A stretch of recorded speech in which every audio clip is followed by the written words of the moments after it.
నమస్కారం. ఓం నమః శివాయ. ఇక్కడ స్వామి గారు ఇక్కడ ఓన్లీ సదరం కొండ, ఏ గుడి లేదు ఏమి లేదు, సదరం కొండ. కొండ అయితే వాళ్ళిద్దరిది భార్య భర్తది చిన్న బసప్ప భార్య పేరు స్వర్ణమ్మ. వాళ్ళిద్దరిది కర్ణాటక అయితే అక్కడ వరదలు పోతుంటే వాళ్ళిద్దరు ఈ కొండ మీదకి వచ్చేసారు. ఈ కొండ మీదకి వచ్చేసిన తర్వాత ఈ కొండ మీద పనుకొని బిచ్చం కంపలు పెట్టి బిచ్చం తెచ్చుకొని తినుకుంటూ ఇక్కడ కొనుక్కుంటూ నిద్ర తెచ్చు ఉన్నారు. ఆ తర్వాత అట్లా చేయంగా 10-15 రోజులు జరిగిన తర్వాత చిన్న బసప్పకు బాగా పొద్దున పట్టడిసి లేపి శివుడు పదిష్టమయ్యి నాయనా చిన్న బసప్ప ఇక్కడ చిన్నది ఆలయం, చిన్న గుడి కట్టించున్నాయన అని చెప్పినాడు ఈశ్వరుడు చిన్న బసప్పకు. చెప్తే స్వామి శంకర, మేము ఉండేది భార్య భర్త ఇద్దరమే స్వామి, మా చేత ఏమైతే స్వామి అన్నాడు. నీకు ఎందుకయ్యా, నేను ఉన్నాను, నువ్వు మొదలు పెట్టు, నేను ఉండలే అన్నాడు. వాళ్ళు పొద్దు కదాగా ఆ భార్య భర్త చిన్న స్వర్ణమ్మ చిన్న బసప్ప పొద్దునుండి సాయంత్రం దాకా 10 రాళ్ళు మోసుకుంటే తెల్లవారాలకు 60-70 రాళ్ళు ఉప్పుతుంటే అట్లా మొయ్యంగా నెల 2 నెలల కల్లా చిన్నటి గర్భగుడి ఏర్పరిచినాడు చిన్న బసప్ప. చిన్నది గర్భగుడి ఏర్పరిచిన తర్వాత ఈ స్వర్ణమ్మ లోపల గై ఎరపంచుకున్నది. స్వర్ణమ్మ గై ఎరపంచుకొని గైలో చిన్నది శివలింగం పెట్టుకొని ఆయమ్మ ఆవు పాలతో ఆవు నెయ్యితో ఆవు పేడతో వంటలు చేసుకుంటూ వారి తపస్సు వల్ల యువతి పనులు తయారైతూ రోజు 10-15 తీసుకొచ్చి ఇక్కడ గైలో వచ్చింది స్వామి. గైలో వచ్చిన తర్వాత మళ్ళా చిన్న బసప్ప చిన్నది ఆలయం కట్టించినాక, గుడి కట్టించినాక మళ్ళా ఈశ్వరుడు బాగా పొద్దునొచ్చి లేపి మళ్ళా శివుడు పదిష్టమైన తర్వాత నైనా చిన్న బసప్ప ఇక్కడ చిన్నది గుడి కట్టించినావు, గుడిలోకి శివలింగం కావాలి కదా, నువ్వు ఎద్దల పనిలో కాశీకి పోయి ఆ శివలింగ దాన్నైనా చెప్పినాడు. ఎవరు? శివుడు ఈ చిన్న బసప్ప చెప్పినాడు.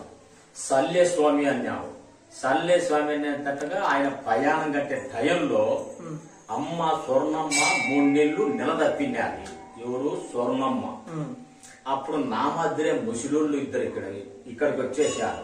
ఇక్కడ వచ్చేసిన తర్వాత స్వామి మా భార్యను చూసుకుంటున్నది, నేను ఎద్దల పనిలో కాశీకి పోతాను శివలింగం దానికని ఆయన ఎల్లవారిపోతా బిచ్చం చేసుకుంటా 16 సంవత్సరాలు పట్టింది.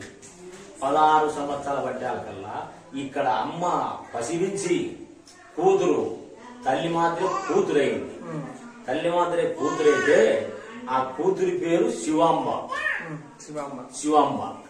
అప్పుడు ఆ కూతురికి శివమ్మ ఏం చెప్తాను, స్వర్ణమ్మ అమ్మ మీ నాయన కాశీకి పోయినాడమ్మా శివలింగం దానికని అప్పుడప్పుడు చెప్పుతంటే ఆ మహానుభావుడు అక్కడ 16 సంవత్సరాలు పూర్తి చేసుకుని వచ్చాకల్లా ఇక్కడ అమ్మ స్వర్ణమ్మ 16 సంవత్సరాలకు ఏవుది పండ్లు తయారు చేసి ఇక్కడ గైలో వచ్చింది.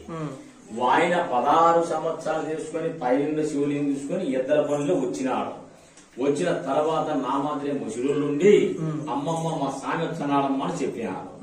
చెప్తే ఈ స్వర్ణమ్మ లోపల తపస్సు చేసుకుంటూ లోపలికి పోతా ఆ బిడ్డకు చెప్పింది, అమ్మ బయట మీ నాయన వచ్చినాడమ్మా చెమ్ముతో నీళ్లు ముంచుకొని బయటికి పోమ్మా అని చెప్పి పంపించింది. బిడ్డను పంపించే ఈ చిన్న బసప్ప ఏం చేశాడంటే కాళ్ళు కడుక్కొని ఎగాదిగా చూసినాడు.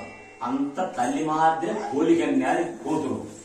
ఈ మహానుభావుడు ఏం చేశాడంటే ఈ కూతురు చూసి భార్య అని చెప్పి భార్య మాదిరి 4 మాటలు ఎదురికి మాట్లాడినాడు స్వామి.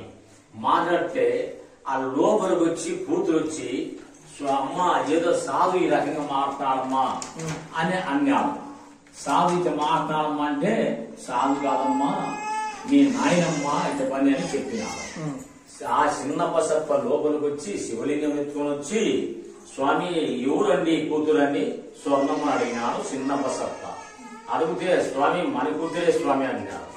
శంకర పరమేశ్వర ఓం నమ శివాయ. నేను 16 సంవత్సరాలు నిత్యం చేసుకుంటూ కాశీకి అంత దేశం పోయొచ్చు కదా స్వామి, నా తపస్సంతా భంగమైన స్వామి శంకర, నా తప్పు క్షమించు తండ్రి. కూతురును ఏదో భార్యగానే చెప్పి 4 మాటలు మాట్లాడినాను శంకర, నాకు నీ జీవితం చాలు అని చెప్పి ఈ శివలింగం తెచ్చిన శివలింగం పవిత్రం చేసి ఈ 2 నయనాలు వెలికి ఆ శివునికి అంకితం చేసి ఎద్దులు ఆయన ఆ రూములో దియసోమది అయినాడు స్వామి.